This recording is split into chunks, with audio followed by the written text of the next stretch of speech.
tiwala. ACS. Ang galing-galing mo. Smart dishwashing paste ko. Pritong ulam na masebo, plato o kaldero.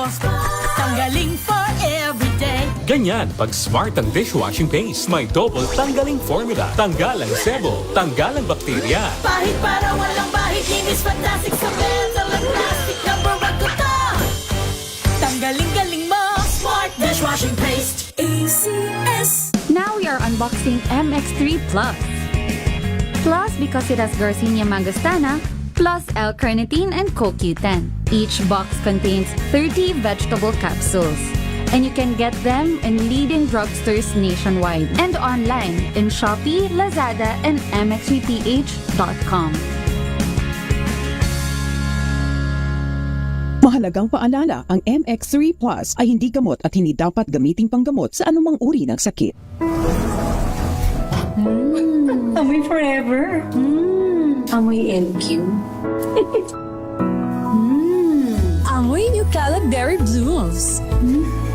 Amoy kalat, amoy good vibes. Sa lahat ng bagay, simula pa lang, siguraduhing max protection na. Kasi pag kulang ang proteksyon, baka madaling masira. Sa ngipin, dapat may max protection din. Max Alaga ng Unique Toothpaste. With Max Protect Formula, helps stop cavities before they start, while keeping breath fresh. Try Unique Maximum Fluoride Protection. Para Max Alaga, Max Protektado. ACS. May nagbago. May arte? May budget? Kala nyo lang yon. So solid. White rose papaya, wow, white rose. White rose papaya, wow, white rose. White rose papaya. May glow up with a white rose papaya. White Rose Papaya. May puti power times 2 kasi may papaya at niacinamide. May shea butter and tea tree oil pa. Kutis sulit ang glow May up. glow up with a white rose papaya. White Rose Papaya. Kutis sulit ang glow up. ACS. Wow, ang saya. Isang barangay na labada, puro mancha pa. Goodbye, pahinga. Mommy, isang laba lang yan sa Pride Bar Blue. May powerful stain-away enzymes na malupit sa dumit mansya. At di masakit sa kamay. Isang laba lang yan. Hello, pahinga. Hello, Pride Bar Blue. ACS. Oh, so good. Komeo so tanghon. So bagay sa bawat celebration. So easy, so dummy. Komeo so tanghon. Komea Sotanghon. So good! Sotanghon! Amoy forever. Amoy LQ. Amoy New Calad Berry Blooms. Amoy kalat, amoy good vibes. This portion is brought to you by ACS Manufacturing Corporation, ISO certified, maker of world-class quality Pride detergent.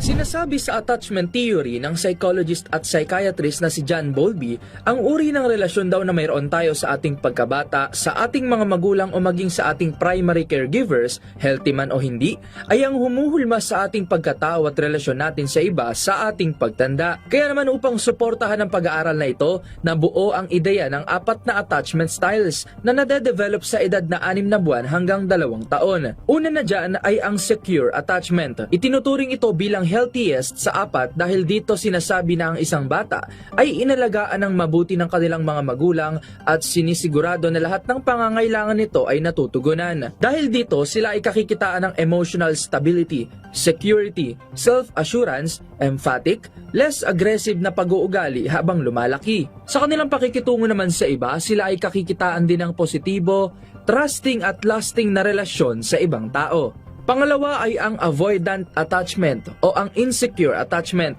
Kabaliktaran sa nauna, ito ay isang defense mechanism kung saan ang isang bata ay nagsha-shutdown emotionally, resulta ng pagpapabaya ng magulang sa nararamdaman at pangangailangan nito, kung kaya mas pinipili na lang nilang maging ilag upang maiwasan ang rejection. Sa pakikipagrelasyon naman nila, sila ay medyo challenging na i-handle dahil hindi sila madaling magbigay ng tiwala sa iba at may takot na ipakita ang vulnerable part ng kanilang sarili. Pangatlo ay ang anxious attachment. Tulad ng avoidant, nade-develop ito mula sa kapabayaan ng mga magulang o guardians. Subalit sa halip na mag-shutdown, nagpapakita sila ng mataas na level ng anxiety at may tendency na maging clingy dahil sa takot na ma-reject. Sa kanilang pakikipagrelasyon, sila ang mga nagnanais na makaranas ng close and intimate relationship. Ngunit mayroong takot na sila ay iwanan kaya't sila ang mga taong kailangan ng patuloy na reassurance mula sa kanilang partners o kasama. At panghuli ay ang disorganized attachment.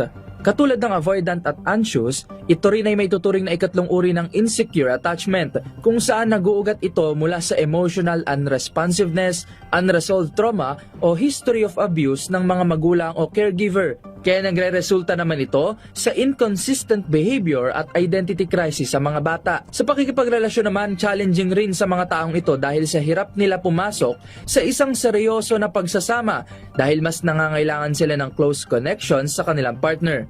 Maaari rin sila na maging controlling, toxic, clingy at hirap sa pakikipag-usap ng maayos. Pagbibigay linaw naman ng mga eksperto, habang lumalaon ay maaari namang mag-improve o mag-heal ang attachment styles ng mga tao at hindi naman permanente dahil sa mga karanasang nagtuturo at nagpapabago sa atin. This portion is brought to you by ACS Manufacturing Corporation, ISO certified, maker of world-class quality Pride detergent.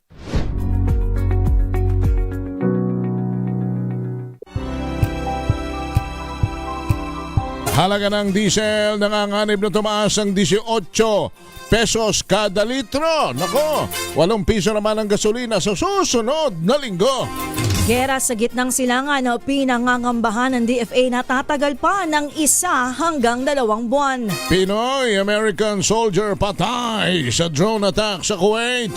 18 nagpakilala na dating Marines at bagman Lizal Dico pinasabi na ng NBI. Pagliliti sa kasong graft laban kay dating Senador Bong Revilla ay tinakda na ng Sandigan Bayan sa 7 ng Abril. Kampo ni Vice President Sara Duterte dumistansya sa napaulat na banta sa kaligtasan ni Madriaga. Congressman Bong Sontay nareklamo na sa ombudsman dahil sa kontrobersyal na init remarks kay Ann Cortez. Mga sangkot sa hazing sa Cavite na ikinasawi ng isang estudyante pinasusuko ni DILG Secretary John Vic Remulla. Magandang hapon Pilipinas, kami ang inyong tagapagbalita. Sa pangalan ni Miss Miss Karen Oyong, ako si Josa Cruzat. At Henry Uri. Sa detalye ng mga balita, nanganganib na tumaas ng hanggang 18 piso kada litro ang halaga ng diesel sa susunod na linggo. Batay sa 4 na araw na trading sa world market, posibleng 8 pesos kada litro ang increase sa gasolina at 33 liters naman sa kerosene. Gayon pa man, may isang araw pang natitira sa kalakalan na maaaring maging dahilan upang mabago ang presyo kundi mabawasan ay posibleng madagdagan pa. Inaasahan naman na magiging utay-utay ang implementasyon ng panibagong round ng oil price hike sa susunod na linggo. Bantay sarado naman ng Department of Energy ang posibleng hoarding at profiteering sa bentahan ng petrolyo sa gitna ng serye ng oil price hikes. Kasunod dito ng isinumiting initial reports at ilang ebidensya ng field offices ng DOE sa Luzon at Mindanao na nagpapahiwatig ng posibleng mga irregularidad sa fuel supply at retail practices. Babala ni Energy Secretary Sharon Garin ang hoarding, overpricing, adulteration at iba pang manipulasyon sa presyo at supply ng petrolyo ay may kaakibat na multa at pagkakakulong. Sa ilalim daw po yan ng Price Act at Presidential Decree No. 1865. Bineberipika pa ng ahensya ang mga ulat bilang bahagi ng case build-up. Nagpasaklolo na rin ang DOE sa DILG at PNP upang matiyak ang agarang aksyon laban sa mapatutunayang lumalabag sa batas. Inamin ng Energy Regulatory Commission na hindi naman may iwasan ang pagtaas ng halaga ng kuryente sa harap ng bakbakan sa gitnang silangan. Ayon sa ERC, inaasahan ang increase dahil sa pagsipa ng global crude prices. Ipinahayag ng ahensya na batay din sa projeksyon ng Independent Electricity Market Operator of the Philippines, napipinto ang pag-angat ng halaga sa wholesale electricity spot market. Paliwanag ng ERC, bukod sa langis, nagbabadyang gumalaw ang halaga ng uling at liquefied natural gas sa pandaigdigang merkado. Dahil sa increase sa fuel cost, itutulak pataas ang presyo sa WISM na ipapasa naman sa generator hanggang sa mga consumer ng kuryente. Bantay sarado naman ng Department of Agriculture ang presyo ng mga bilihin sa merkado. Sa gitna po yan ng inflation o bunsod ng tensyon sa gitnang silangan. Ayon kay DA Secretary Francisco Chu Laurel Jr., inaalam na nila ang iba pang paraan upang hindi mabigla ang publiko sa biglaang taas presyo. Una na rito, siniguro ni Laurel na sapat ang supply ng bigas sa bansa matapos naman mag-import noong Enero. Sa tala ng PSA, mas bumilis ang pagtaas ng presyo ng bilihin at serbisyo nang maitala ang 2.4% inflation rate noong Pebrero.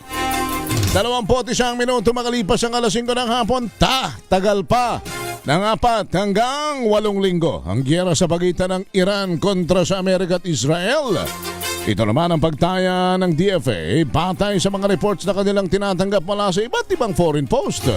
Sa hearing ng Senate Committee on Foreign Relations na pinamumuno ng Senator Erwin Tulfo, sinabi ni Assistant Secretary Herminia Usuda ng DFA na sa kanilang impormasyon ay magdadagdag pa ng mga missiles ang Estados Unidos sa Iran. Hindi ito gaya ng naunang Iran-Israeli war na tumagal lamang ng 12 araw. Kaisa sila sa panalangin na sana'y hindi ito tumagal upang hindi mas maging kawawa ang ating mga OFWs. Narito ang tinig ni Asek Usudan. So the projection from the reports that we receive, it will take 4 weeks to 8 weeks. It's not like the previous Israel-Iran war, which only took 12 days. Because of this, we receive reports that Iran would like to negotiate, but it was discounted by the Iranian government. And Trump has said yesterday that he's more ready for war this time. So we hope it will end soon, but muli namang nagbigay katiyakan si Migrant Workers Secretary Hans Leo Kakdak na magsisimula na ang repatriation by land para sa mga OFW sa Middle East. Ayon kay Kakdak, may 5 bansa na silang identified na maaaring pagdalhan ng mga OFW. Ang ginagawa lang nila ngayon ay ang koordinasyon sa mga host countries at mga bansang tatawiran ng border at ang pagtiyak na ang ruta na dadaanan ay ligtas sa mga OFW. Mahigit 1,400 ang nagpalista na gustong magpa-repatriate, ngunit hindi agad silang mailabas dahil sarado ang mga airport. Pakinggan po natin ang tinig ni Kakdak. Meron po tayong at least 5 countries na tinitignan ngayon kung saan nagsisimula na po ang repatriation effort. We have identified designated meeting points, exit points, temporary relocation points. Exit points, because the airports are closed, will be by land. So we have identified every land border crossing per 5 countries. And we have prepared the logistical aspects of repatriation. Ang number 1 payo po ng ating Pangulo, ensure, number 1, coordination with the host countries, and number 2, the safety in the repatriation process. Samantala, nakauwi na ng bansa ang 33 OFW na na-stranded dahil sa bakbakan ng Amerika, Israel at Iran. Sakay ng Emirates Flight EK336, lumapag ang mga ito sa NAIA kaninang umaga at sinalubong sila ng Department of Migrant Workers sa Secretary Hans Kakdak. Binigyan ng OFWs ng tulong at suporta ng iba't ibang ahensya ng gobyerno. Halos 2,000 Pilipino naman sa gitnang silangan ang nagpaparepatriate na sa gobyerno. Kahapon 299 ng mga Pilipino kabilang ang 25 OFWs ang nagbalik bansa na mula sa Middle East. Patay ang isang Filipino-American na member ng US Army matapos tamaan ng isang drone strike ang command center ng isang military facility dyan po sa Port Shuaibah sa Kuwait. Kinumpirma ng Pentagon ang pagkamatay ni Chief Warrant Officer 3 Robert Marzan kasama ang kapwa niya Army Reserve na si Major Jeffrey O'Brien at 4 pang reservists. Sa isang Facebook post, ibinahagi ng pamangkin ng biktima na si Irene Mary na malapit na sanang matapos ang serbisyo ni Marzan at naghahanda na itong umuwi bago nangyari ang trahedya. Inilarawan naman ng kanyang kapatid na si Elizabeth Marzan ang sundalo bilang isang matapang na pinuno at mapagmahal na kapamilya. Nabatid na natanggap ng pamilya ang masakit na balita noong February 28 sa gitna ng tumitinding tensyon sa rehiyon. 25 minuto na makalipas ang alas 5 ng hapon, pinasabina na ng National Bureau of Investigation ang 18 nagpakilalang dating Marines na nagsilbi umanong bagman at security aides ni resigned Congressman Saldico. Kinumpirma sa DCRH News si NBI Director Attorney Melvin Matibag na pinasisipot niya mga ito sa susunod na Merkules. Pinaimbestigahan na niya sa Bureau of Office sa Ombudsman ang alegasyon ng mga dating sundalo, ngayon din ang kanilang identity, background at kredibilidad. Nauna nang hinimok ng direktor si Attorney Levy Baligod na voluntaryo namang sumite sa kanilang affidavit ng ex-Marines. Idiniin niya na ebidensya ang direksyon ng investigasyon at wala itong intensyong baliwalain o discredit ang expose ng kampo. Sa alegasyon ng mga dating wanang miyembro ng Philippine Marines, nag-deliver sila ng mahigit 800 bilyong piso sa mga opisyal ng gobyerno kabilang na sina Pangulong Bongbong Marcos, dating House Speaker Martin Romualdez mula 2022 hanggang 2025. Iniimbestigahan ng NBI ang posibilidad na konektado sa impeachment rap sa laban kay Vice President Sara Duterte ang umano'y banta sa nagpakilala niyang bagman noong 2022 election campaign na si Ramil Madriaga sa kulungan. Sabi sa DZRH News ni NBI Director Attorney Melvin Matibag, nagpadala na siya ng ilang ahente sa kampo Bagong Diwa sa Taguig para bantayan ang seguridad ni Madriaga. Pero sa panig ng Bureau of Jail Management and Penology, walang banta sa buhay nito sa kulungan. Una nang sinabi ng kampo ni Madriaga na may nagtangka rin umanong manuhol sa kanya ng hanggang 1 bilyong piso kapalit ng hindi pagtestigo laban kay VP Sara. May ugong din daw sa kulungan na patungkol sa hanggang 5 million pesos na pabuya para sa sino mang makapatay sa kanya sa loob ng selda. Noong Miyerkules, kinasuhan ni Vice President Sara ng perjury si Madriaga dahil sa malisyoso at walang batayan o manong akusasyon nito. Itinakda na sa April 7, 2026 ang pagsisimula naman ng graft trial ni dating Senador Ramon Bong Revilla Jr. at 6 na kapwa-akusado sa Sandigan Bayan. Ito ay may kaugnayan sa umano'y maanamalyang 92.8 million flood control project sa Pandi, Bulacan na pinaniniwala ang isang ghost project. Bagamat nakapagpiyansa na ng 70,000 piso para sa kasong graft, nakapiit pa rin si Revilla sa New Quezon City Jail sa Payatas. Ito ay dahil haharap din siya sa kasong malversation na non-bailable offense. Kaugnay pa rin ang nasabing proyekto. Samantala, hihirit naman ang kampo ni Revilla ng petisyon para makapagpiyansa sa malversation case kung saan itinakda ng graft court ng pagdinig simula sa 6 ng Abril. Sumugod ang halos 100 kababaihang miyembro ng World March of Women Pilipinas sa tanggapan ng Office of the Ombudsman kaninang umaga. Kasabay ng kilos protesta, naghain sila ng reklamo sa Ombudsman laban kay Quezon City 4th District Representative Bong Suntay dahil sa kanyang naging malaswang komento sa aktres na si Ann Curtis. Ayon sa grupo, ang pahayag ni Suntay ay sexual na panlalait at pagmaliit sa kababaihan na dapat panagutan sa ilalim ng batas. Panawagan ng grupo ngayong International Women's Month ay agarang pagpapanagot sa lahat ng mga opisyal ng gobyerno na bastos at sangkot sa katiwalian. 29 na minuto na makalipas ang alas 5 ng hapon. sa inyo na mga balita sa Balansyado. Kami ang inyong tagapagbalita. Ako po si Josa Cruzat. At Henry Uri. Balansyado. Ang oras na yan.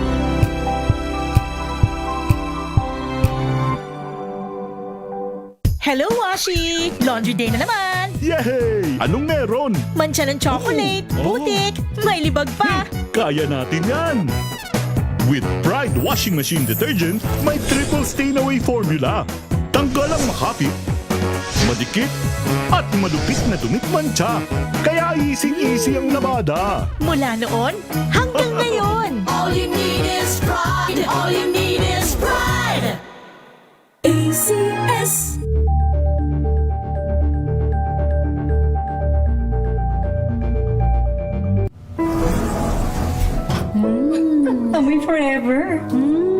Amoy LQ. Amoy New Caleb Berry Blooms. Amoy kala, amoy good vibes.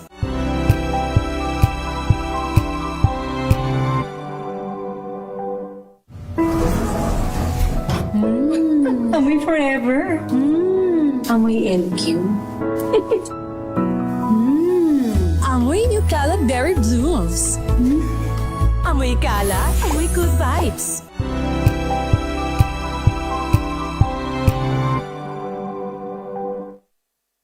Maulan man, no worries na amoy kulog ang damit. Charm Fabcon, bangong kumakabloom, tanggal amoy kulog sa bango ng charm. Kaya gamit ko, Charm Fabcon with Bloom Fresh technology. Kills 99.9% of kulob-causing bacteria.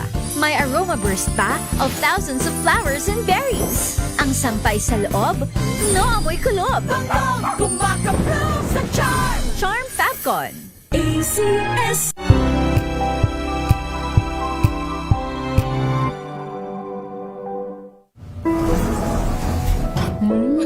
Amoy forever. Amoy LQ. Amoy New Caleb Berry Blooms. Amoy kala, amoy good vibes.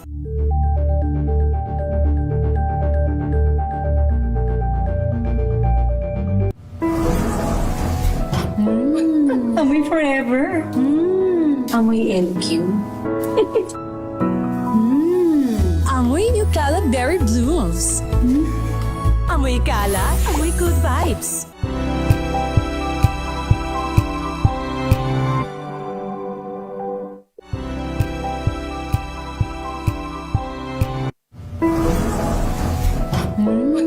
Amoy forever.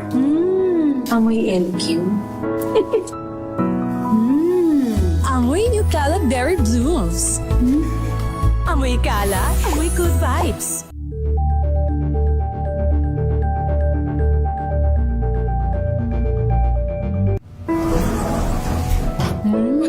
Amoy forever. Amoy LQ. Amoy New Caleb Berry Blooms. Amoy kala, amoy good vibes.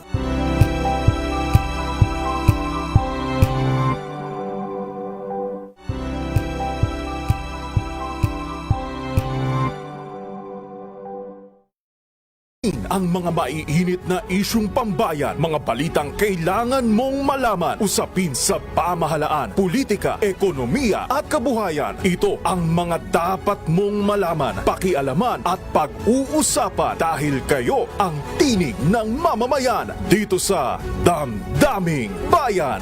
Live sa DZRH Radio, DZRH TV at DZRH Digital. Kasama sinalakay Deo Macalma at Elaine Apit. Araw-araw, Lunes hanggang Biyernes. Damdaming Bayan.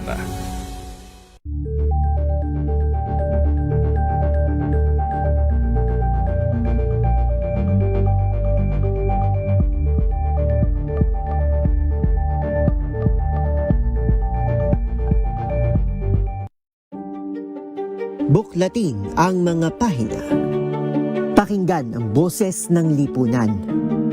Tunghayan ang mga issue mula sa ibang katayuan. Nakakalungkot kasi deserve ba namin ng ganito? Na hindi nila alam kung ano talaga yung kanilang mga karapatan.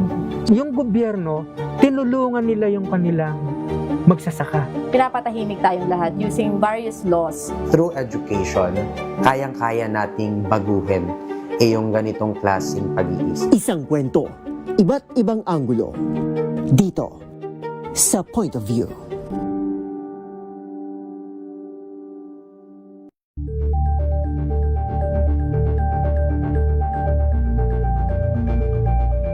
Ito ay bunsod ng naitalang 17 individual na ang kanilang naaresto. Ng Metro Manila Development Authority o MMDA ang No Contact Apprehension Policy o NCAP sa Metro Manila. Sa ang ilang mga dokumento ay peke. Hindi rin legal ang employment na ipinangako sa kanila. Sa mata ng batas, mananagot ang sangkot at may sala. Dahil sa bawat paglabag, may karampatang parusa. Alamin ang mga pananagutan sa likod ng mga bawal. dito sa Hoy! Bawal Yan! Tuwing Sabado, alas 11:30 ng umaga. Dito lang sa DZRH TV.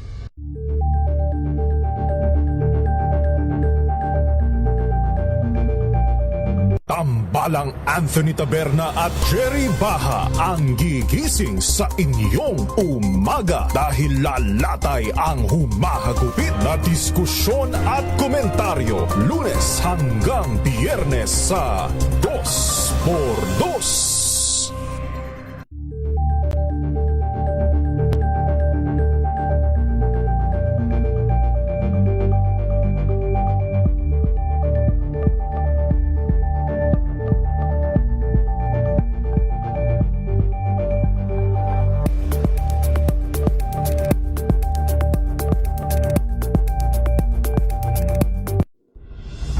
Tuloy-tuloy ang pagtulong, tuloy-tuloy ang pagseserbisyo at tuloy-tuloy ang balitaan kasama si May Binauhan sa Operation Tulong mula Lunes hanggang Biyernes.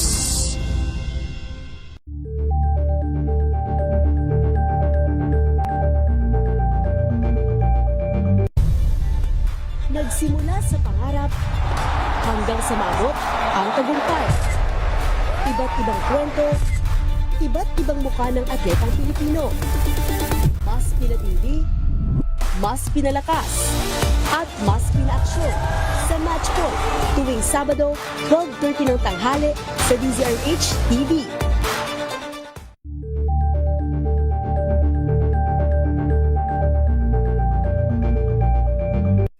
Mga balitang gigising sa inyong umaga. Mga balitang kailangan mong malaman. Mapapakinggan sa ACS Balita sa 2x2. Kasama sina Anthony Taberna at Jerry Baha. Lunes hanggang Biyernes.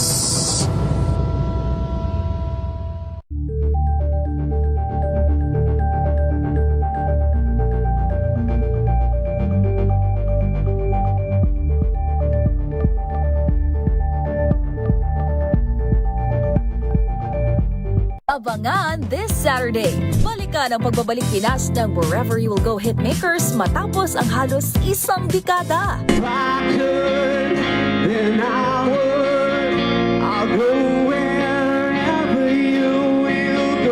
At kilig moments sa Clarabelle fan meeting ng Thai GL Stars na sina Mabel at Pang G.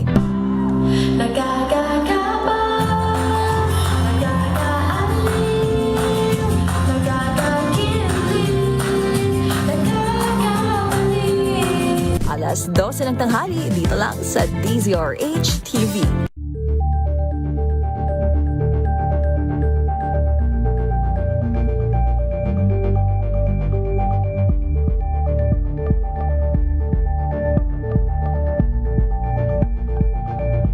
Curious ka ba sa maraming bagay?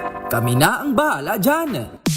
Aalamin, tutuklasin at ibigyang linaw namin ang mga katanungang bumabagabag sa inyong isipan. Sa programa kung saan ang bawat sagot ay galing lamang sa mga eksperto. Ang Expert's Opinion, tuwing linggo alas 3 ng hapon, dito lang sa DZRH TV.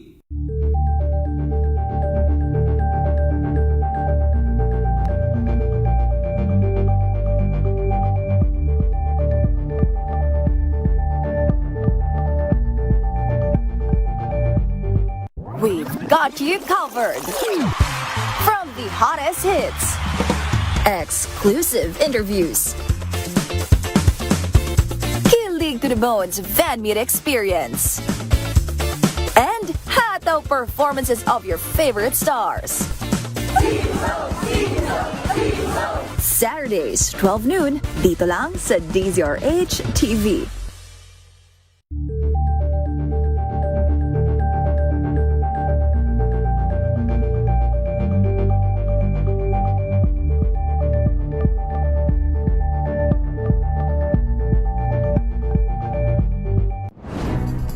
Good vibes ang hanap mo? Dito ka na sa sigurado! Mula sa mga istoryang nagbibigay ng inspirasyon hanggang sa mga kwentong may dalang solusyon. balitang pampagaan ang pakiramdam at pampaganda ng araw. Hindi lang ba sa good news, kundi the better news. Mula Lunes hanggang Biyernes, 1:00 ng tanghali sa DZRH TV.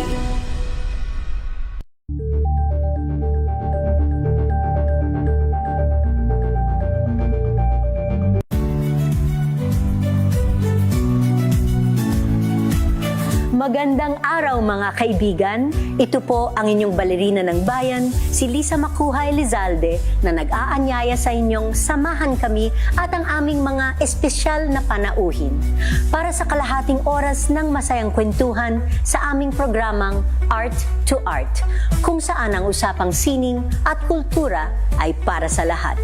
Huwag kaliligtaan, tuwing linggo, 3:30 ng hapon, dito lamang sa DZRH Radio, DZRH TV, at via online streaming.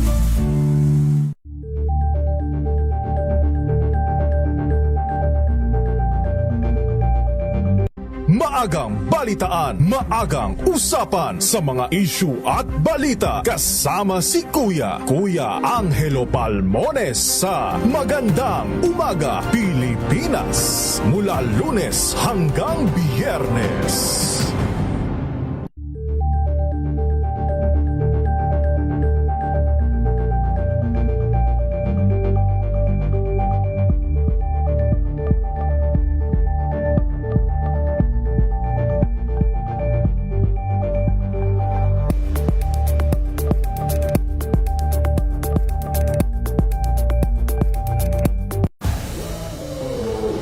Ay tila tatagal pa ng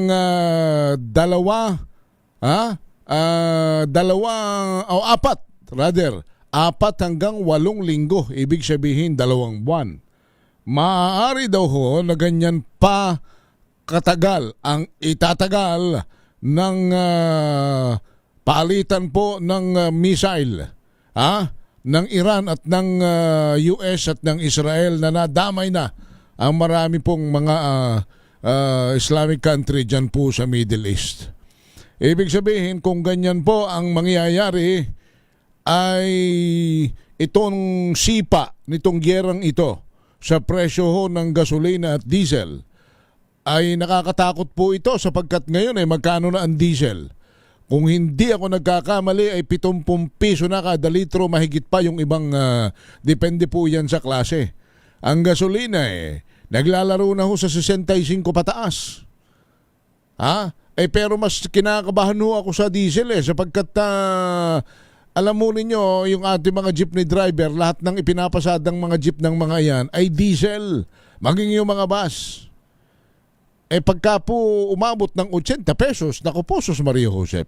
Pag umabot, wag naman sana ng 80 pesos kada litro ng diesel, ay paano na mangyayari sa ating mga jeepney driver at sa iba pang nagmamaneho ng diesel na pangkalakal at pangpasaherohan, siguradong hihingi naman ng increase ang mga yan. Ang problema, pag humingi ng increase sa pasahe, tapos nagmamahal na ang presyo ng pangunahing bilihin. Bakit magmamahal? Kasi nga ho, alam naman nating lahat na ang anumang produkto ay hindi po gagana, hindi tatakbo, hindi mabubuo, hindi madadala sa pamilihan nang hindi gumagamit ng krudo, ng diesel at saka ng gasolina. Kanya nga ho sinasabi natin parati pa. Hindi ba maski yung isang tali ng kangkong, na dati ho ang sinasabi, hindi naman ika-apektado ang mga yan ng pagtaas ng presyo ng gasolina. Nung hindi, pag tinanong mo yung nagtitinda ng kangkong kung bakit mataas na ang presyo kada tali ng kangkong, ang sasabihin ng mga yan, kasi ho, tumaas ang singil sa amin sa tricycle. Tumaas ang singil sa amin sa nagdi-deliver sa aming mga jeep. Bakit tumaas? Pag tinanong mo naman yung mga jeepney driver, mataas na ho ang presyo ng gasolina Kaya nagtaas kami ng tracking. Kaya nga ho kahit isang tali ng kangkong isang tali po ng talbos ng kamote, isang tali ng okra, hindi ba? Napakamahal na rin ho sa palengke. Ngayon, yung giyerang yan, talaga ho nakakakuwan po yan, nakaka-nervyos po yan. Hindi ho tayo nag-overreact yan. Ang tanong natin ngayon, isa pa, yung sinasabi pong Strait of Hormuz. Alam mo yung Strait of Hormuz, isang bahagi po ng karagatan yun na sakop ng Iran. Na mga 20% ng supply ng krudo sa buong mundo ay doon ho dumadaan. Sapagkat dyan ho nanggagaling yung mga tinatawag nilang black gold. Yung black gold po, yun yung mga fossil fuel na inaangkat naman ng mga ibang bansa at ginagawa pong gasolina at diesel. Dyan ho dumadaan yung mga tanker yung mga malalaking barko pagka hindi na ho pinadaan dyan at ngayon hindi na nga pinadadaan, makakabil ang Pilipinas ng gasolina at diesel at langis sa mga ibang bansa kasi wala naman tayong sariling minahan ng gasolina at diesel. Bibili tayo, para makabili tayo, kailangan natin ng malaking kapital sapagkat tsak na makakabili tayo, gagastos tayo ng mahal. At pagka ibininta rin sa atin, kaya nga po napakamahal na ngayon ng kwan. Ang tanong, Secretary Ralph Recto, DSWD Secretary Gatchalian, may pera pa ba tayong pang-ayuda? Wala na tayong pag-uusapan dito sapagkat wala nang sasandalan uli ang ating mga kababayang mahihirap. Lalo na yung mga jeepney driver at iba pa pong tatamaan ng sektor na ito na direkta, kailangan nating ayudahan itong mga ito. Kailangan nating tustusan yung kanilang pang-araw-araw na pambili ng pagkain. Otherwise, magugutom itong mga ito at alam ho naman ninyo, ang sikmurang nagugutom, lalo kung ikaw pamilyadong tao. Pagka po nagutom na yung iyong mga anak at nagutom na yung iyong pamilya, ayawin man natin siya hindi, minsan huwag naman, at yun ay mali, alam na ninyo na kinahahantungan yan, hindi ba? Kanya minsan tumataas ang kaso ng mga nakawan at kung ano-ano pang mga krimen na dahil sa kahirapan. Yung tanong lang natin meron pa bang sana meron pang ayuda tayong pinag-uusapan dito. Sana meron pa tayong pera. Sapagkat hanggang ngayon, Secretary Banoy, baka pwedeng, alam ko yung mga ganitong oras nasa mga meeting kayo kung sakali man baka pwede kayong ma-interview sapagkat huwag kayo mag-alala at di naman namin uukil-kilin na. Ano ba yung sa MRT, Joshua? Is that surot o maliliit na ipis? Mawalang galang sa mga naghahapunan na at nagmemerienda. Ano ba yon? Ano ba? Hindi pa po sure kung ano. O hindi kaya nga dapat makausap natin sa Secretary Banoy. Pilitin mo nga, sabihin mo kay Secretary, pwedeng para lang para naman sa kanila yan malaman natin kung yan bang ano ba yan. Kasi hindi pa pwede tayo mag-conclude. Lalo na ako, hindi ko naman, sa tanang buhay ko, sa totoo lang, hindi pa naman ako nakakakita ng surot. Lumalabas sa social media, ano ba yon? Parang surot ba yan? Maliliit na ipis ba yan? Itlog ba ng kung anong insekto yan? Kasi nakagat daw yung nag-upload pero kahit surot lang ho yan, siyempre, lalo sa panahong ito na mahal ang tataas ang pamasahe, maghahanap tayo ng murang sakayan sa pagpasok at pag-uwi. At ang ating kauuwian mag-MRT, mag-LRT tayo. Hindi ba? Kung totoong surot yan, mahirap yan. Araw-araw kang sasakay sa LRT o MRT na may surot, wag naman yan. Pero ang pinakahuli, pinatawag na yata yung yung kumpanya nagme-maintain at naglilinis dyan, tama ba? Oo, na para makapagpaliwanag. Bakit may ganyan? Kadami nga naman yan, baga naman yan. Tinamaan ng kulog na yan. Pagka kinakagat niya sa singit, Diyos, ay talagang kuan. Pag nadali ang kikiyo mo niyan, pihong ikaw ipaltukang, hindi ka ikai naman. Isipin mo yan. Diba? So, pero mabalik tayo doon sa binabanggit natin, ayuda. Sana Secretary West, ano bang statement niyo? Wala pa yatang statement ng DOE, ang Department of Finance at saka ang Department of Social Welfare Development kung may pang-ayuda pa, no? Wala pa silang sinasabing Kung may maipang DA din siguro, 'di ba? Ano bang maaaring iayuda? Alam mo ninyo, yung mga mangingisda natin ang ginagamit na mga yan sa kadalasan sa pangingisda, yung kanilang mga bangka, diesel yan ha. Oo. Kumusta hindi naman natin ang Department of Agriculture? Ang pinag-uusapan natin ngayon ay assistance. Assistia, financial assistance. Sapagkat sa sinasabi ho ng Department of Foreign Affairs, kung 4 to 8 weeks pa yan, maligalig po yan. Yung pagtaas po ng presyo ng diesel at gasolina, hindi ho sisirit na napilit yan at baka umabot pa ho ng hindi na natin makayanan lalo ng mga driver yan. Ang problema rin, siyempre kung mahal ang pamasahe, marami namang hindi na magsasakay. Yung iba magtitiis na maglakad, magbisikleta, lalo kung malapit-lapit lang naman. So minus yun sa kita ng driver at operator. Kaya talagang maligalig ito eh. Oo. Tama naman yung asik kanina ng DFA. Magdasal tayo. Ipanalangin natin na sana'y ma-resolve na ito matapos na makabalik na sa normal at hindi na ho tayo madamay ng kaikai naman dito. Wala na. Oo, dasal na lang ang pwede natin. Isipin mo. Ano ba magagawa ng mawalang galang ng nay? Ano ba magagawa nung panawa? Pakikinggan ba ni President Donald Trump si Senator Risa Ontiveros? Maging si Pangulong Bongbong Marcos? I doubt it. Pero pag Diyos ang nagsabi kay Donald Trump na tama, natigilan nyo na yan, umupo na uli kayo sa lamesa ng diplomatikong pag-uusap. Di ba? At nang ma-resolve ito. Ay, naku pong mahabagin. Sige, so pray. Pray and pray. Pray without ceasing because prayer can move mountains. Balansyado! Wala na tayo talagang makakapitan. Panginoon, ikaw na po ang bahala. Si Noche Kakas ay nasa Pasay City. Mamimigay ng salapi, ari-arian at kasama niya sina M at si X. Yung dalawang dancer. Kita ninyo, mamimigay na ng pera, may pa-showdown pa si Noche. Noche, sinong napili mo sa Malakas Promo?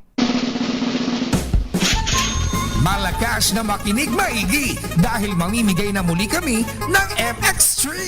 Itodo ang pakikinig sa Deezer H Radio, Deezer H TV at Deezer H Online dahil kapag malakasan kang nakikinig sa Deezer H, malakas rin ang chance na manalo ng 1,000 pesos at MX3.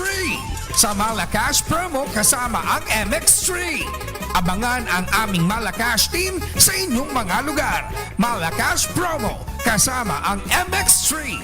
Dito ako believe.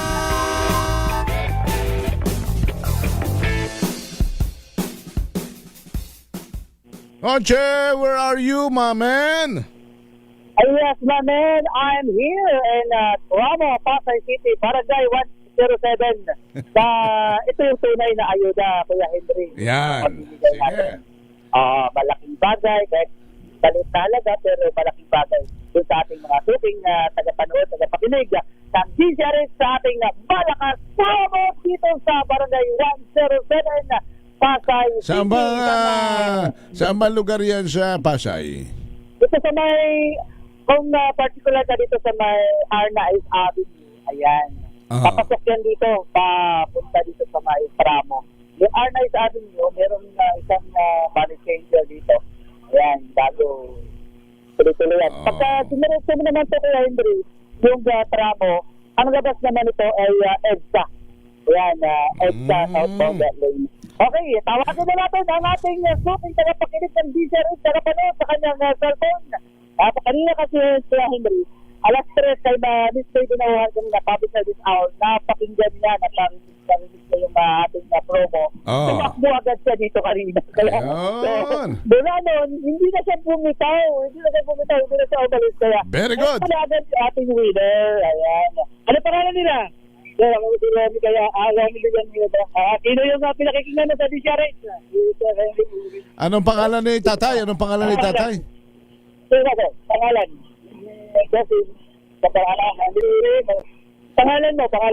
Rami Villanueva. Ayan. Sunny Villanueva.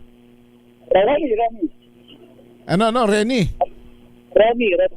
Yan, tingin ka doon. Yan. Romy Villanueva. Romy Villanueva. Ba. Anong trabaho ni paring Romy Villanueva?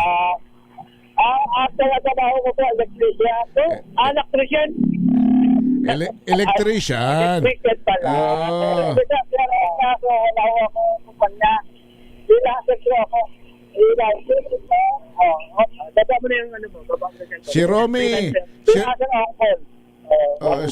Parang doktor ha, on call.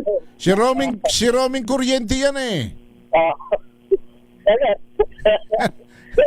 Idol ka pa naman ito. Kaya nga, kita mo naman Kita mo naman. Romy, ikaw ba nakakahawak ng, kaya mo bang humawak ng live wire? Yung mga 220? Bantay tayo kasama-hawak. Yung tatawirin mo yung kuryente sa katawan mo, gano'n. Hawakan mo yung... mahawakan ko lang po, pero tumahawak sa isang tao, baka pwede pa.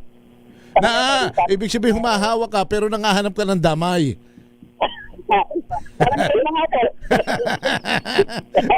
Sige. Magkano naman ang kita mo pag natatawagan ka? Magkano kinikita mo? Pwede pa sa service. Pag nag-sa service, nasa 1 ko. Depende sa problema ng bahay. Depende, oo. Pagka ba blackout, kaya mong ipailawin? Pag nag-brownout po. Pag blackout tsaka brownout, napapailaw mo ba? Kaya mo pailawin. Ganyan tayo na ko. Sige, bigyan mo na. Masayang kausap si tatay. Itong ibibigay natin ayuda, tunay na ayuda. Mamamalay ko na siya agad. Ayan, 1,000 na pesos. Yes! Yes! Ayos!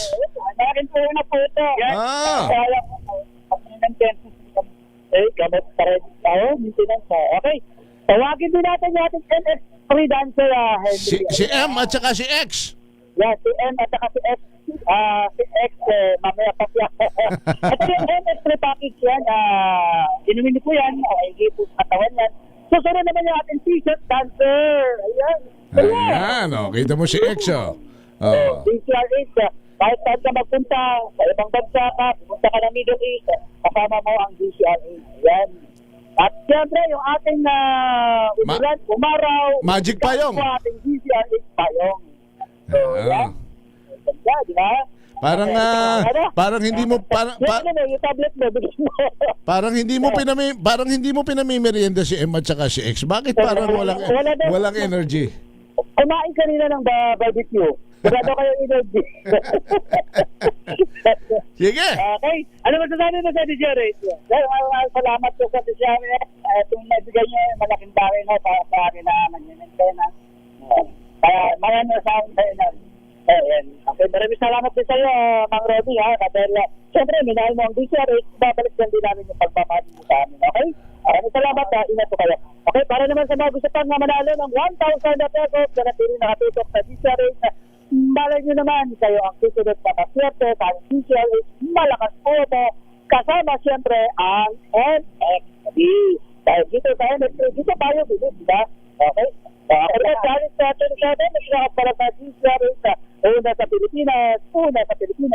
Balansyado! Thank you, Noche Kakas. Teka, susunod ko na muna si Asik Arnel de Mesa, tagapagsalita po ng DA. Asik, magandang hapon sa inyo. Si Henry Uri Puare.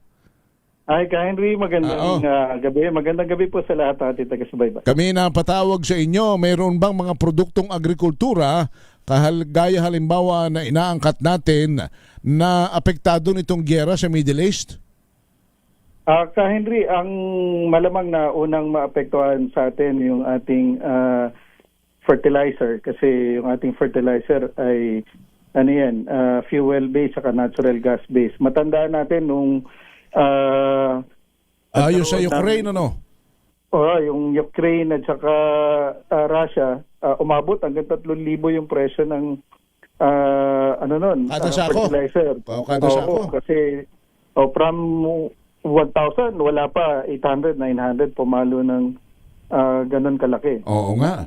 Paano po ngayon kaya? Baka mas malaki pa ang itaas sa presyo ng abono ngayong masyadong malalim ang sabi ho kasi ng DFA eh. Baka tumagal pa ng 4 hanggang 8 linggo raw itong gyerang ito. Yan ang dyan magiging depende ka, Henry, kung magiging prolong itong ating nararanasan na problema sa gitnang silangan. Yun yung kagaya nga ng explanation ni Secretary Frederick Go, kung talagang mahaba, mas magiging malaki ang impact niyan.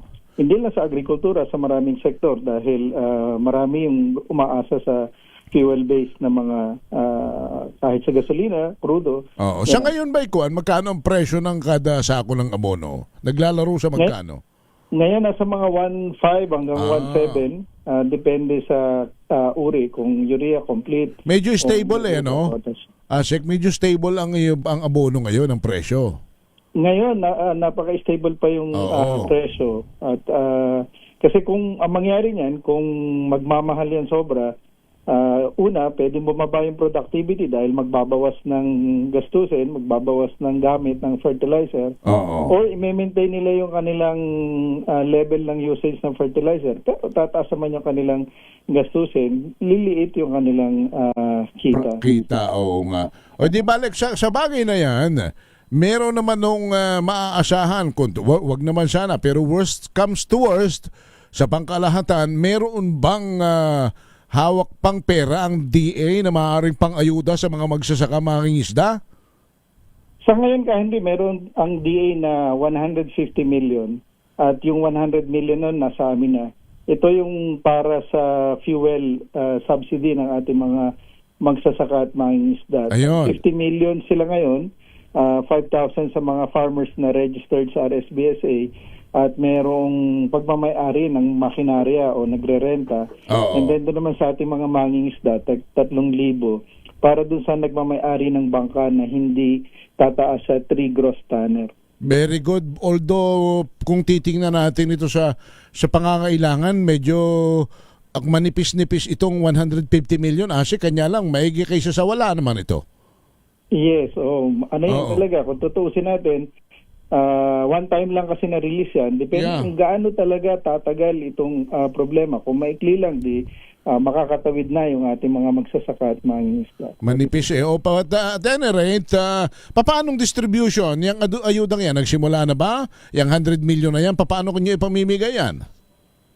Anytime pwede yung mag-start kasi yung 100 million na sa amin Henry. At naglabas na rin ng guidelines kasi 2025 budget pa namin ito. Memorandum Circulars 35 and 42 na magsisilbing gabay namin guidelines sa issue once. Ito ay i-issue through the Interventions Monitoring Card. Parang card. Pag nagpagas sila, ito na yung kanilang ipambabayad. Pero as we speak, hindi pa nag-start yung distribution? Hindi pa. At nagkaroon na ng mga pagpupulong sa mga susunod na araw, pwede na mag-start. Baka early next week o next week, baka meron na tayo niyan. Yes. Mukhang kasama naman yung mga mangingisda sapagkat ang ginagamit ng mga bangkero ng nangingisda, diesel Yes. Meron sila, tag 3,000 yung ating mga mangingisda. One time release ito at nangako naman yung ating pamahalaan kung talaga magiging prolong. Pwede pang hopefully madagdagan ng ayuda sa ating mga magsasaka at mangingisda. Ayan. Kumusta naman ang supply ng bigas, ng ulam, baboy, manok, isda, ano pa ba? Yung mga pangunahing hapagkainan, wala namang shortage pa na nararamdaman tayo dahil dito sa giyerang ito? Gusto nating i-assure Henry, yung ating mga kababayan, lalo na sa ating bigas, na maganda yung ating inventaryo at yung supply natin. Yung ating import na sa mga more than 700,000 metric tons na sa unang 2 buwan ng taon. Plus, nag-peak na yung harvest natin ngayon, March hanggang April. Asahan natin, maganda yung harvest maganda kasi yung harvest natin pag dry season, lalo na walang mga pag-ulan. So, tatawid tayo hanggang sa susunod na anihan pagdating ng September, October. May lean months tayo ng August, September. So inaasahan natin magkakaroon uli ng additional imports by that time. Plus, yung mga fuel assistance, magagamit yan para sa susunod natin na cropping season pagdating naman ng Mayo hanggang Hunyo, Andrew. Yung baboy, manok, walang problema sa supply, Asek, wala naman. Ganun din yung ating mga karne, wala tayong problema naman. Teka, yung iba-iba palang may mga ahensya ng pamahalaan, kung di ako nagkakamalit, mga LGUs na nagpapatupad na ng austerity measures dahil dito sa binabawasan na yung mga unnecessary travels and all. Sa EDA ho ba, may advice na rin kayo na magkakarpooling na muna tayo, wag na munang larga ng larga kung saan-saan yung mga sasakyan? Nagkaroon na ng advisory na yung pagtitipid ng paggamit ng gasolina at saka ng kuryente, Henry, dahil hindi isa sa pinakamalaking bureaucracy ng ating gobyerno. Marami tayong sasakyan at pwede rin i-consider yung 4-day work week. At yun nga, yung carpooling at yung mga unnecessary travels talagang maiwasan. So may advisory na si Secretary Laurel? Yes, sabi na sa ating mga tauhan sa Department of Agriculture. Ayan, so pagpitada ng alas 5 at wala na naman tao, ay patay ilaw, at yung aircon wag na lang masyadong babad. Mukhang ganun ang direksyon. Dapat nakaset sa 24 o 25. Ayan. Na yan. Ayos. Talagang ang problema lang itagbanas pero mapagkakayam-kayaman na naman yung kaunting lamig na yan, ano? Yes po. Sek, salamat ng marami sa inyo. Ingat kayo. Maraming salamat din, Henry. Mabuhay ka palagi. Si Carnel de Mesa, yun, at least may mga magsasaka at mangingisda. Meron daw ho silang 150 milyones na ano't ano man ang mangyari ay maaaring maiayuda sa mga magsasaka at mangingisda. Anytime soon, pinag-aaralan lang marahil kung ano't paano po ito pamamahagi. But at least meron naman asahan. Manipis, ay siya. Di ba? 150 million. Mario Josep, gagatungaw kung ikukumpara sa mga ninakaw. 6:07 ng gabi, babalik tayo. Si Henry Uriere. Balansyado. This time check. Tanggaling-galing mo Smart dishwashing paste ko Pritong ulam na masebo Plato o kaldero Tanggaling for everyday. Ganyan, pag smart ang dishwashing paste, may double tanggaling formula. Tanggal ang sebo, tanggal ang bakterya. Bahid para walang bahid. Linis fantastic sa metal at plastic. Number 1 ko to. Tanggaling-galing mo. Smart dishwashing paste. ACS. Here are top 3 reasons why you should get your hands on MX3 capsule. 1. It has alpha, beta, and gamma mangosteen. 2. It's cholesterol and fat-free. 3. MX3 is proudly Pinoy made and has garnered multiple international awards. So what are you waiting for? Dito ako sa tested and proven ko na. MX3, dito ako bilib. Mahalagang paalala, ang MX3 capsule ay hindi gamot at hindi dapat gamiting panggamot sa anumang uri ng sakit. Amoy forever. Amoy LQ. Amoy New Calad Berry Blooms. Amoy kalat, amoy good vibes. May nagbago. May arte, may budget. Akala nyo lang yon. So solid. White Rose Papaya, wow. White Rose. White Rose Papaya, wow. White Rose. White Rose Papaya. May glow up with the White Rose Papaya. White Rose Papaya. May puti power times 2 kasi may papaya at niacinamide. May shea butter and tea tree oil pa. Kutis sulit ang glow up. Rose Papaya. Kutis sulit ang glow up. ACS. Wow, ang saya. Isang barangay na labada, puro mancha pa. Goodbye, pahinga. Mommy, isang laba lang yan sa Pride Bar Blue. May powerful stain-away enzymes na malupit sa dunit mancha. At di masakit sa kamay. Isang laba lang yan. Hello, pahinga. Hello, Pride Bar Blue. ACS.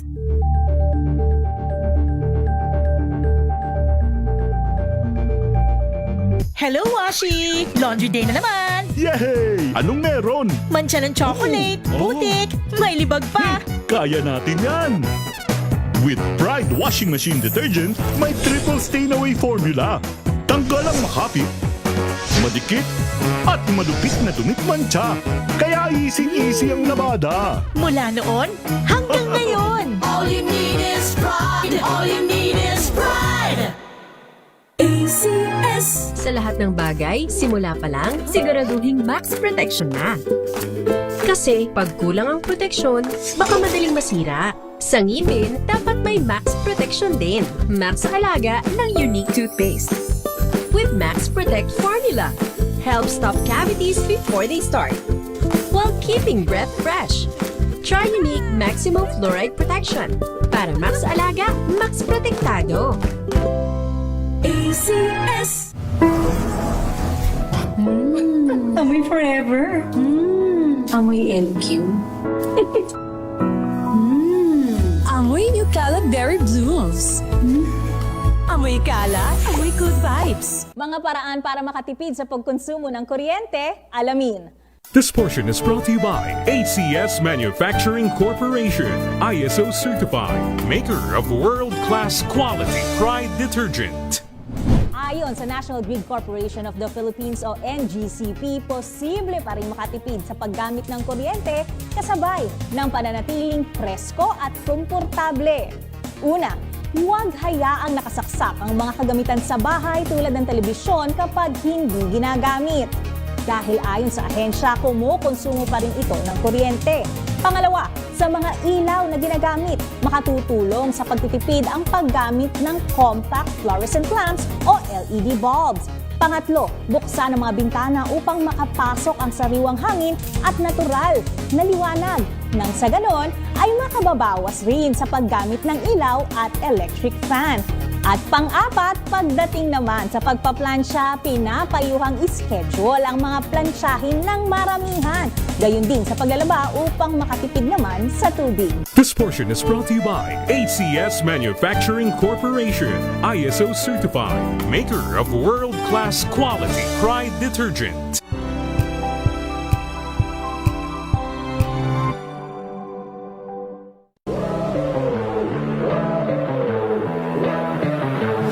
Fulfilling kasi isa sa mga dream come true ko yun.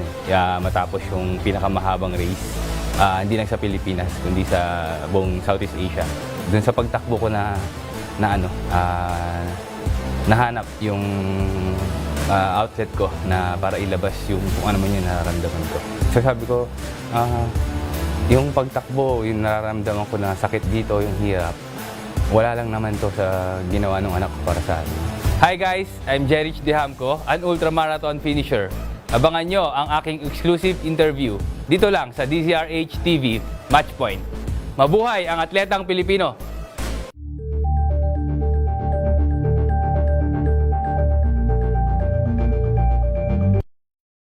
Ang mga maiinit na isyung pambayan, mga balitang kailangan mong malaman, usapin sa pamahalaan, politika, ekonomiya at kabuhayan. Ito ang mga dapat mong malaman, pakialaman at pag-uusapan dahil kayo ang tinig ng mamamayan dito sa Damdaming Bayan. Live sa DZRH Radio, DZRH TV at DZRH Digital. Kasama sina Lakay, Deo Makalma at Elaine Apit. Araw-araw, Lunes hanggang Biyernes. Damdaming Bayan.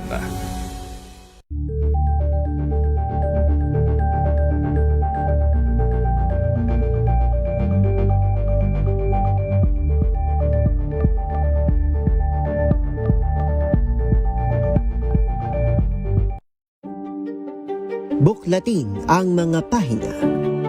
Pakinggan ang boses ng lipunan. Tunghayan ang mga issue mula sa ibang katayuan. Nakakalungkot kasi deserve ba namin ng ganito? Na hindi nila alam kung ano talaga yung kanilang mga karapatan.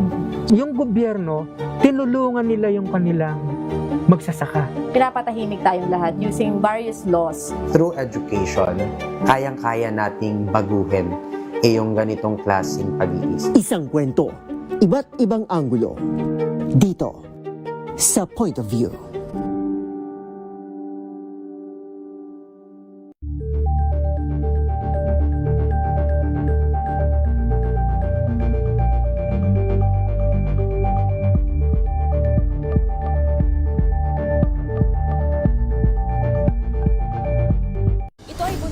italang 10 Gabi kayo nagsaing na ba?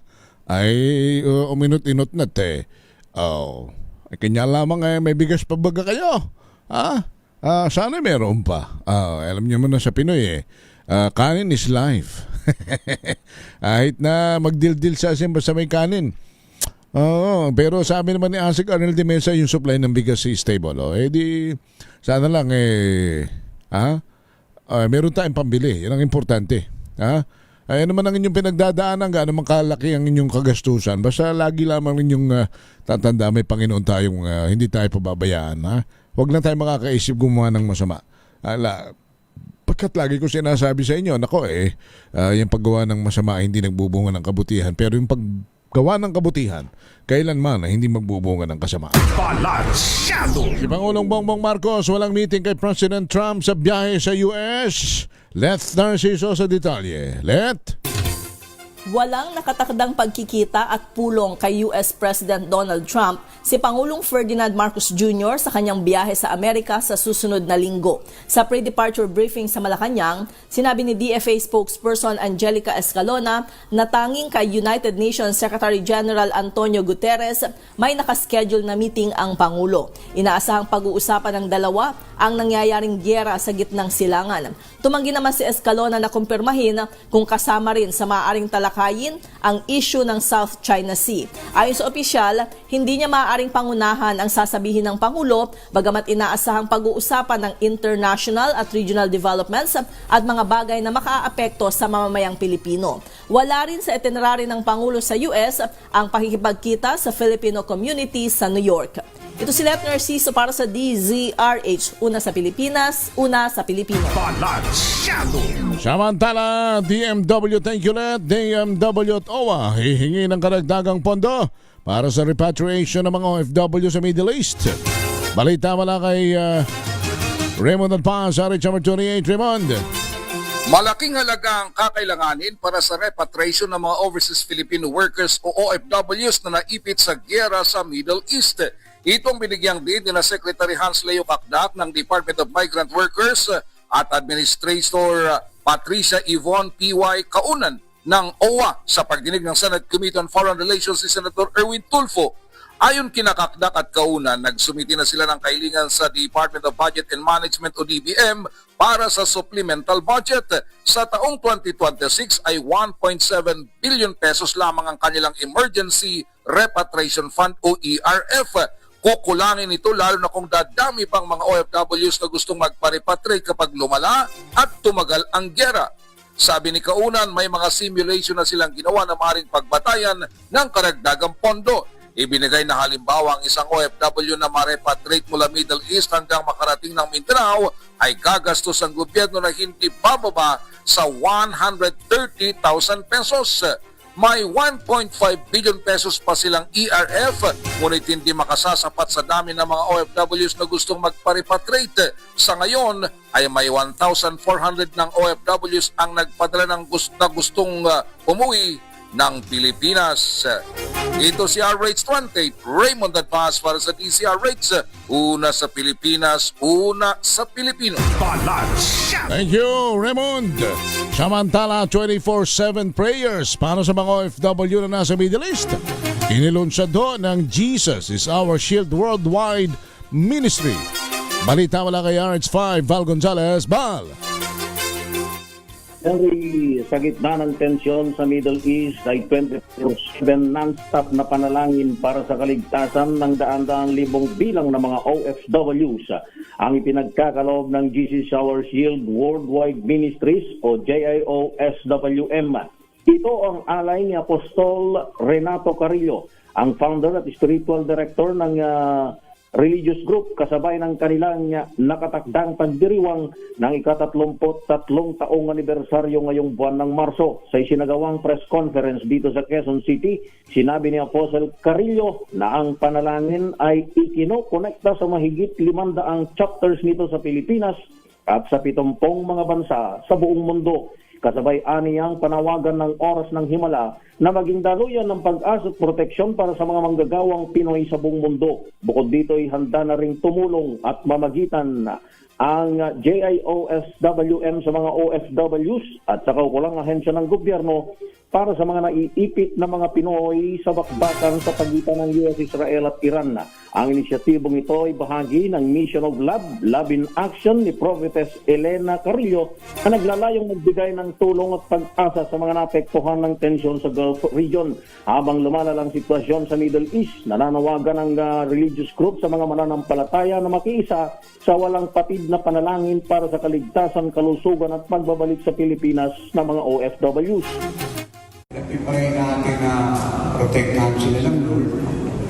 Ipang hindi lang yung mga OFW natin, pati iba't ibang mga nationalities na naibig sa gera. Meron kami 24/7 na prayer and all of them are included, no? Para tiyakin yung safety nila. Ikalawa, kaya sabi ko kanina, we advise them na magmataka. Na magtiwala sa Diyos na hindi sila mapabayaan. Kasi alam niyo yung tako, kahit walang gera, nagdadala yan ng karamdaman, depresyon, pag-aalala. Itong iba naman, kung gusto nilang umuwi, so kung ano yung magagawa namin to help them. From the government to us, to the government. So, we offer them. Henry, milyong bilang ng mga mananampalataya ang inaasahang dadalo sa 33rd anniversary ng Oras ng Himala. Ang pagdiriwang ay gaganapin sa dalawang lugar na magsisimula sa March 11 at 12, alauna ng hapon sa Worship Center ng Oras ng Himala sa EDSA Muñoz, Quezon City. At ang pangalawa ay sa Marikina Sports Center sa darating na March 15, araw ng linggo, alas 4 ng hapon, pero 1 p.m. pa lang ay bubuksan na ang gate ng sports complex sa lungsod ng Marikina. Ako si Val Gonzales, DZRH, una sa Pilipinas, una sa Pilipino.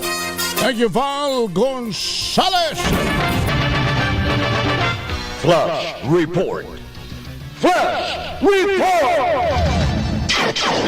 Basta't may nangyari, unang maririnig sa kauna-unahan. DZRH Flash Report! Eto na!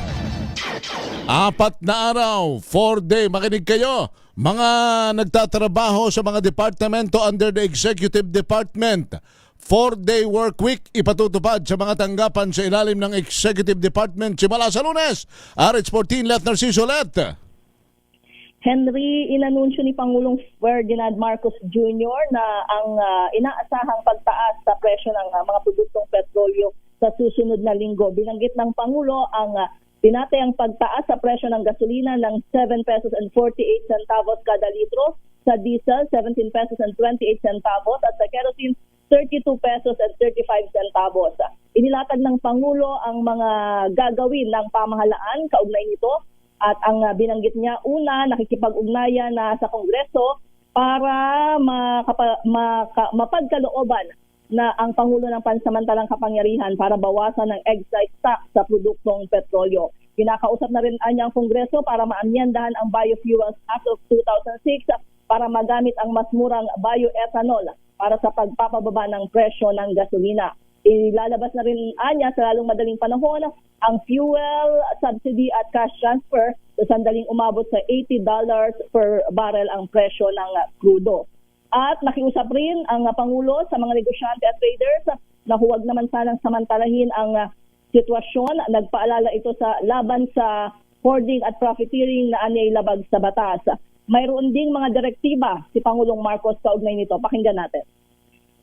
Pansamantala nating ipapatupad ang 4-day work week sa ilang tanggapan ng ehekutibo. Hindi kabilang dito ang mga nagbibigay ng emergency o pangunahing serbisyo gaya ng mga pulis, bumbero at mga tanggapan na nagbibigay ng frontline services sa publiko. Bukod pa rito, inaatasan ko ang lahat ng ahensya ng ating pamahalaan na magtipid at magbawas ng 10 hanggang 20% sa konsumo ng kuryente at gastos sa petrolyo. Pansamantala ring ipinagbabawal ang mga biyahe at aktibidad ng pamahalaan na hindi naman kinakailangan gaya ng mga study tour, team building activities o mga meeting na maaari namang gawing online. Para naman po sa ating mga kababayan, Si Pangulong Bongbong Let- Marcos ang binabanggit ng... Yes, Henry? Yung 4-day work week, Monday to Thursday. Wala pang guidelines Okay. pero inaasahan natin yun. Pero yun yung binanggit niya, 4-day work week para sa mga tanggapan sa ilalim ng ehekutibo. Yung mga LGU, sapagkat under sila ng DILG at under naman sila ng Executive Department, kasama ba? Aabangan natin, Henry, Okay. kung paano ang magiging sistema niyan. Sige. Alright. Thank you, Len. Ito si Let Narciso para sa DZRH. Una sa Pilipinas, una sa Pilipino. Flash Report. Flash Report! So ayan magantabay kayo sa mga karagdagang pang detalye. Kuwan pa lang yun na wala pa, kumbaga sa batas, wala pang IRR yun. Magantay ho kayo ng guidelines. Kasi kung under the Executive Department, ibig sabihin sasakupin yan ang LGU sapagkat ito'y nasa ilalim ng DILG na nasa pakpak naman ng Executive Department. Pero yung mga frontliner, siguro alam naman natin, DSWD, NDRRMC, ano pa, DOH, for that matter, siyempre, yung mga frontliner hindi kasama riyan. At when uwi na, Joshua, ano sabi niyo, sana all? Hindi tayo po pwede riyan. Ako. Ay dapat pa nga tayo nagtatrabaho ng 8 times a week. Oo, alam niyo naman tayo. Ay, hindi po pwede. Ako, napakasisipag natin di ba? 8 times a week dapat tayo. Sapagkat pag may napapailing ang mga bata. Balansyado! Samantala, si Milky Rigonan, pagharap daw ni Vice President Sara sa impeachment proceedings, abay optional. Ayon kay Congressman Luistro. Milky Rigonan, Milky! Desisyon ni Vice President Sara Duterte kung dadalo o hindi sa impeachment proceedings laban sa kanya. Ang Batangas Representative Jervil Luistro, chair ng House Justice Committee, ang pagdalo ni VP Sara ay bahagi ng kanyang due process pero hindi siya maaring pilitin at ito'y irerespeto ng komite. Sabi ni Luistro, 55 ang miyembro ng komite, kabilang ang mga ex-officio members at mga ilangan ng 28 votes para isulong sa formal na pagdinig para alamin kung merong probable cause. Paliwanag ni Luistro, sa hearing papayagan na ang mga complainant na magpresenta ng mga witness at ebidensya. Mauikukumparaan niya ito sa isang mini-hearing na susuriin na ng komite ang mga witness, affidavits at documentary evidence para pagpasyahan ng probable cause at kung ang kaso ay pwede nang iakyat sa Senado na magsisilbing impeachment court. Ako si Milky Rigonan, nagulat para sa DZRH, una sa Pilipinas, una sa Pilipino. Thank you, Milky. Nako, ito na nga sa probinsya. Ilang gasolinahan sa Cabanatuan City naglimit na ho ng benta ng diesel o yung naglimit na ng benta at yung diesel wala ng supply simula pa kahapon. Saan ito, Grace? Sa buong Cabanatuan lang ba ito? Wala ng diesel? Grace Ansano? Grace? Asa si Grace? Oh, bakit nawala? Grace Ansano? Antabayanan po natin ang report na yan ni Grace Ansano. Samantala, US President Donald Trump pinalitan ng Department of Homeland Security dahil sa issue ng kanilang immigration crackdown. Jackie Recio. Jackie.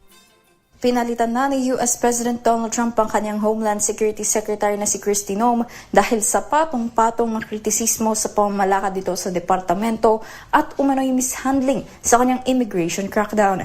Sa kanyang Truth Social post, tinominate ni Trump bilang kapalit ni Noem si Oklahoma Republican Senator Mark Wayne Mullen. Ito ay matapos ang 2 araw na panggigisa ng mga mambabatas kay Noem hinggil sa naging kapalpakan niya sa pamumuno at umano'y overspending sa ahensya. Kabilang rin sa nakikitang dahilan ng pag-alis sa pwesto ni Noem ang 2 nasawing biktima sa magkahiwalay na kilos protesta laban sa ICE immigration crackdown sa Minneapolis nito lamang entrada ng taon. Sa kabila ng mga nasabing issue, pinasalamatan pa rin ni Trump si Noem sa kanyang aniyang naging serbisyo sa Homeland Security Department habang gagawin naman siyang Special Envoy for the Shield of the Americas. Itinalaga ni Trump noong 2025 si Noem para maipatupad nito ang nais ng kanyang administrasyon na mass deportation ng mga illegal immigrants. Si Noem ang unang cabinet member na sinibak ni Trump sa pwesto para sa kanyang 2 termino. At yan ang balita mula sa ibayong dagat. Ito si Jackie Recio ng DZRH, una sa Pilipinas, una sa Pilipinas. Thank you, Jackie, at sa ating Makinig maigi! Ito na ang chance mo na manalo ng instant 500 pesos kapag narinig mo na ang mahiwagang kring-kring. Tingnan mo na ang iyong cellphone, baka ikaw na ang susunod naming winner sa kring-kring panalo malakas sa telepono. Paano sumali? Bisitahin ang Facebook page ng DZRH, fill up pa ng Google Sheet na nakapin sa DZRH FB page at hintayin ang aming tawag sa telepono. Kling-kling na! Ayan na, sino na ang maswerte nating bibigyan ng mali-maletang pera? Hey, ganyan kami mamigay ng premyo sa kring-kring at saka malakas. Si Patrick Lucero, taga saan si Patrick? Nang Lipa, aba, Eric, ano? Ano ni parang Eric Lucero, re? Patrick, magandang gabi, Patrick. Magandang gabi, ka Henry. Oo, kaano-ano ka ni parang Eric Lucero, kamag-anak? Kapilyedo. Meron din po akong tiyuhin Eric Lucero. Hindi ko alam kung sino Eric Lucero. Sige. Oo, pero maraming Lucero dyan sa atin sa Lipa, ano? Mamimigay ka, bibigyan ka namin ng 500 piso, tari maigi rin. Ikaw nagmumotor. Hindi ha, mahina ang signal dinit, bukid ha. Sige, ano ang himpilan ng radyo na una sa Pilipinas ay una pa sa Pilipino? DZRH po. Yawn, nako, nadali mo. Sige, 500 piso yan, antayan mo lang, Eric, ha? Yeah. Thank you. Sabi ni Eric, Ge. Ge, ipadalhin na, Diyos. Ge, ipadala mo na. Sige. Para lang nagbabarik no? Ha? Para lang ako nagbabarik sa puro ng Indian Ming. Sabi ni Eric, Ge, ako'y magpapaalam na, Patrick. Sumayin nyo na ang balita at talakayan sa Balansyado. Lagi namin paalala po sa inyo, kung gustong umasenso ang buhay, huwag gagawa ng masama sa kapwa. Para wala tayong karma, wala tayong pag-uusapang konsekwensya sa mga ginagawa natin sa ibang tao, ha? Bagkus gumawa ng mabuti sapagkat ang paggawa ng mabuti kailanman na hindi magbubunga ng masama. Tulungan ang mga mahihirap at mga nangangailangan nating kapwa dahil health is wealth. Salamat po. Ako si Henry Uri sa ngalan ni Karen Oyong at ni Josa Cruzat. Ang tabayanan ng usapang legal. Bye! Balansyado! Ang oras na yan.